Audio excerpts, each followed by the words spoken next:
মই এতিয়া বগীবিল দলঙৰ ওপৰত আজি ডিব্ৰুগড়ৰ পৰা মাতমৰা ঢকুৱাখানা হৈ দুপৰীয়া মই মাজুলীলৈ গৈছিলোঁ। মাজুলীত বান আক্ৰান্ত ৰাইজৰ লগত এখন্তেক দেখা দিয়াৰ বাবে মাজুলীত গৈ উপস্থিত হৈছিলোঁ। যোগিনীবাৰীত ব্ৰহ্মপুত্ৰৰ মথাউৰি এটা ভাঙি মাজুলীত যথেষ্ট ক্ষতি কৰিছে। ক্ষতিগ্ৰস্ত ৰাইজৰ সৈতে কথা পাতিলোঁ। আউনীআটী সত্ৰৰ প্ৰভু ঈশ্বৰৰ লগতো কথা বতৰা পাতিলোঁ, কাৰণ যোগিনীবাৰীৰ মথাউৰিয়ে সৰ্বসাধাৰণ ৰাইজৰ লগতে আউনীআটী সত্ৰৰ প্ৰতিও ভাবুকি কঢ়িয়াই আনিব। সেয়েহে সত্ৰাধিকাৰ প্ৰভু ঈশ্বৰেও মথাউৰিটো বিজ্ঞানসন্মতভাৱে পুনৰ নিৰ্মাণৰ ওপৰত গুৰুত্ব আৰোপ কৰিছিলে।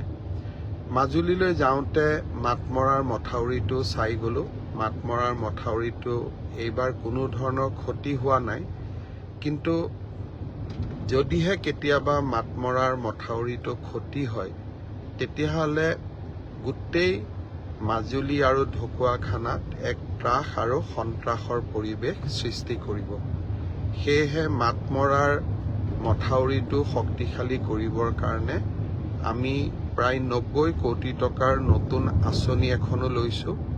আজি মাতমৰা মথাউৰিত থিয় হৈ এই নতুন আঁচনিখনৰ বিষয়েও ৰাইজৰ লগত আলোচনা কৰিলোঁ।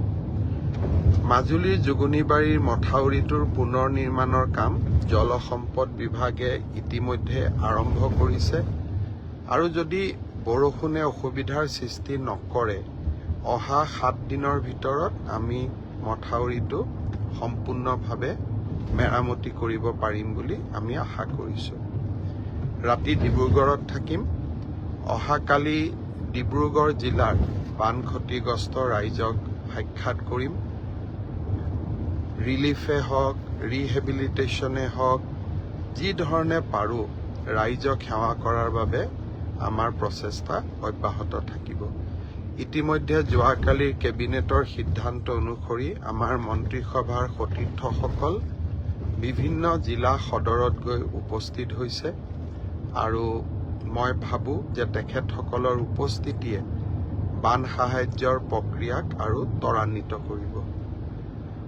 বগীবিল দলং পাৰ হ'লোঁ। মই ভাবোঁ যে প্ৰায় নিশা 9:30 বাজিব ডিব্ৰুগড়ত গৈ পাওঁতে। নিশাটো ডিব্ৰুগড়ত কটাম।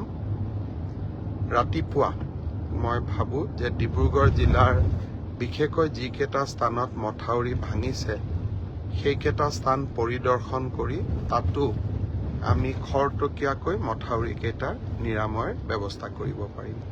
শুভৰাত্ৰি।